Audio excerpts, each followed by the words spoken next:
প্রিয়া তারে রাখিল না, রাজ্য তারে ছেড়ে দিল পথ, রুধিল না সমুদ্র পর্বত। আজি তার রথ চলিয়াছে রাত্রির আহ্বানে, নক্ষত্রের গানে, প্রভাতের সিংহদ্বার পানে। জীবনে রেখে রাখিতে পারে, আকাশের প্রতি তারা ডাকিছে তাহারে, তার নিমন্ত্রণ লোকে লোকে, নব নব পূর্বাচলে, আলোকে আলোকে। জীবনে রেখে রাখিতে পারে আমার প্রথম উপন্যাস। প্রকাশকাল 1997, ফেব্রুয়ারি মাসে। উৎসর্গ করেছি যাকে, তার নাম মোহাম্মদ হারুন, যিনি সবসময় আমাকে সাহিত্য চর্চায় উৎসাহ জুগিয়েছেন। তাকে এখন পড়ছি উপন্যাসটির মুখবন্ধ। জীবনে রেখে রাখিতে পারে গ্রন্থ সম্বন্ধে কিছু প্রাসঙ্গিক কথা বলা দরকার মনে করি। এখানে দুটি গল্প একটি ভাবধারাকেই বহন করছে। একটি গল্পে স্ত্রীর বক্তব্য, অন্যটিতে স্বামীর জবানবন্দি। একটি গল্প আরেকটির পরিপূরক। এই গল্প দুটি নিছক কাল্পনিক, কোনো ঐতিহাসিক চরিত্র নির্ভর নয়, কিংবা কোনো বাস্তব ঘটনার ছায়া অবলম্বনেও নয়। আবহমান কাল ধরে নারী পুরুষের এই জটিল সম্পর্ক নিয়ে এই গল্প দুটি লেখা। স্থান কাল অতিক্রম করে এই পাত্রপাত্রী চিরকাল নীড় রচনা করবে, হাসবে, কাঁদবে। উপগ্রহের মতো কেউ কাউকে কাছেও টানবে না, দূরেও যেতে দেবে না। সমাজ সংসারে একজন মানুষ অন্য মানুষের সঙ্গে নানা রকম সম্পর্কে আবদ্ধ থাকে। বিমল মিত্র বলেছেন, তার মধ্যে সবচেয়ে জটিল সম্পর্ক হলো স্বামী স্ত্রীর সম্পর্ক। বস্তুত স্বামী স্ত্রীর বন্ধন সত্যি রহস্যময়।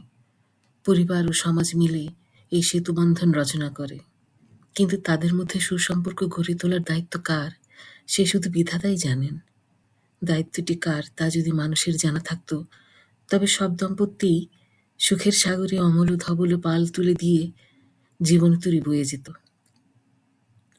আমার লেখা দুটিতে নীলা বিবাহিত জীবনে সুখী হতে চেয়েছিল। সুখে থাকার জন্য যা কিছু প্রয়োজন তার তা ছিল, কিন্তু বিধি বাম, তার ভাগ্যে তা জোটেনি। অথচ সুখ তার হাতের কাছেই ছিল, কিন্তু মুঠোর ভিতর আসেনি। অন্যদিকে নায়ক ইলিয়াস নীলাকে ভালোবাসতে পারেনি তা নয়, সাহস করে ভালোবাসা দিতে পারেনি, পাছে নীলা তাকে প্রতারক মনে করে। ইলিয়াস খান সাহসী হলে হয়তো তারা জীবনে সুখী হতো, অথবা আরো বেদনা আরো জটিলতা তাদের জীবনে বিপর্যয় ডেকে আনত। গল্প দুটি কাল্পনিক হলেও বাস্তবে এমন ঘটনা ঘটে না এমন নয়, কারণ লেখকের অভিজ্ঞতা বাস্তব থেকেই অর্জিত। হয়তোবা কারো জীবনের ঘটনা আংশিক হলেও মিলে যাবে। ধন্যবাদ। এবার শুরু করছি আমার উপন্যাসটির প্রথম পর্ব। সুখ আর দুঃখ পাশাপাশি তাদের বসবাস। তারা পালাক্রমে আসে মানুষের জীবনে। দুঃখের অতলে তলিয়ে গিয়েও মানুষ আবার সুখের স্বপ্ন দেখে। স্বপ্ন বুকে বেঁধে আবার পথ চলে। আমারও ছিল সুখ, নিরবচ্ছিন্ন সুখ, স্বপ্ন আর আশা। কিন্তু সেই যে সেবার বর্ষার বানে ভেসে গেল আমার সুখ, আর এলো না। বিয়ে হয়েছিল আমার কোনো এক বিস্তৃত আষাঢ়ের প্রথম দিবসে। নিজেকে ভেবেছিলেন যক্ষপ্রিয়া। বারবার পুলকিত হয়েছি সে দিনটির কথা ভেবে। কত কল্পনার জাল যে বুনেছি তা ভাবলে আজ আমার বিস্ময়ের সীমা থাকে না। মা বাবা ভাই বোন পরিবেষ্টিত আমার জীবন, সকলের ছোট, সবার স্নেহে আদরে লালিত। সুন্দর করে কথা বলতে ভালোবাসি সেই ছোটবেলা থেকে, তাই প্রত্যেকে আমাকে ভালোবাসে। আমিও তাই আদরটুকু হারাতে চাইতাম না। দিনে দিনে আমি লেখাপড়ায়, কাজে কর্মে, বুদ্ধিতে, নৈপুণ্যে চৌকস হয়ে উঠলাম। উদ্ধত জিনিসটি আমার কখনো ভালো লাগে না। বিনয়, নম্রতা আর চাঞ্চল্যের মাধুরী দিয়ে আমি আমার পরিচিত পৃথিবীতে এক আধিপত্য বিস্তার করেছিলাম। ভেবেছিলাম জীবন এমনই সহজ, সারা জীবন সুখ নামের পাখিটি সোনার খাঁচায় ধরে রাখব। সেই আষাঢ়স্য প্রথম দিবসটি আমার মধুময় দিনগুলির বিদায়ের সূচনা মাত্র। অচেনা জগতের অজানা পথে পা রাখলাম। নাটক, নোভেল আর গল্পের বইতে কত কথা, কত দৃশ্য মনে পড়তে লাগলো। লজ্জায়, ভয়ে, আনন্দে আমি যেন শিউরে উঠতে লাগলাম। অতিথি অভ্যাগতরা একে একে বিদায় নিলেন। রেখে গেলেন আমার জন্য তাদের অন্তরের আশীর্বাদ। শুধু সেদিনের জন্য নয়, সারা জীবনের জন্যে। দীর্ঘ প্রতীক্ষার প্রহর যেন কাটতে চায় না।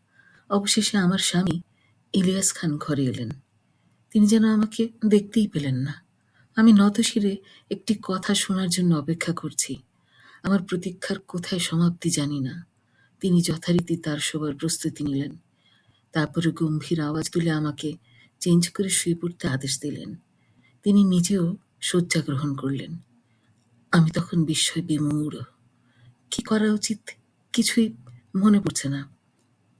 সময়ের মধ্যে আরো বিস্ময়ের সঙ্গে লক্ষ্য করলাম যে তিনি ঘুমের রাজ্যে পাড়ি জমিয়েছেন। কোনো এক অবাক পৃথিবীর দরজা করুণ আর্তনাদ করে আমার সামনে খুলে গেল।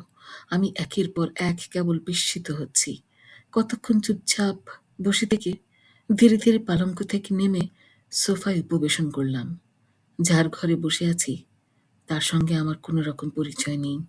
কেমন এক অস্বস্তি আমাকে ঘিরে ধরল। মান, অভিমানে ক্লান্ত চিত্ত আমার কখনো নিদ্রাদেবীর পাশে পরশ পেয়েছিল তা জানি না। ভোরে দোয়েলের পাখির শিস শুনতে আমার সবসময় ভালো লাগে। সেই দোয়েলের শিস শুনে আজও জেগে উঠলাম। আমি যে কোথায় ঠিক বুঝে উঠতে পারছি না। কয়েক মুহূর্তের মধ্যেই বুঝতে পারলাম আমি আমার নিজের শয্যায় নেই। আমি আবার নবপরিণীত স্বামীর শয়নকক্ষে সোফায় অর্ধশায়িত। চমকে উঠলাম যেন বিদ্যুতের স্পর্শ পেয়ে। অতি সন্তর্পণে নববধূর চোখ ধাঁধানো পোশাক বদলে হাত মুখ ধুয়ে এ বাড়ির বাতায়ন পাশে এসে দাঁড়ালাম। চোখে পড়ল নতুন পরিবেশ। আমার চিরচেনা নিত্যদিনের পরিবেশ নয়। হঠাৎ চোখের কোলে অশ্রুর বান এলো। চোখ ঢেকে কেঁদে যাচ্ছি নীরবে। সব দুঃখ যেন আমার একার। একটু পরে চারিদিকে চোখ তুলে দেখলাম সুন্দর ছিমছাম বাগান, বিচিত্র ফুলে সজ্জিত, সামনে গেট, তারপর অপরিসর রাস্তা। দুই একটা যানবাহন চলতে শুরু করেছে। পথের ওপারে মাঠ, মাঠের অপর দিকে আবার উঁচু উঁচু দালান কোঠা। তবুও এসবের মাথার উপর দিয়ে দেখতে পেলাম সূর্যোদয় দূরে দিগন্ত রেখায়। আমার নতুন জীবনের প্রথম সূর্যোদয়। প্রশ্ন রাখলাম নিজের ভাগ্যের কাছে। এদিন আজি কোন ঘরে কেউ খুলে দিলে দ্বার, আজই প্রাতে সূর্য ওঠা সফল হলো কার।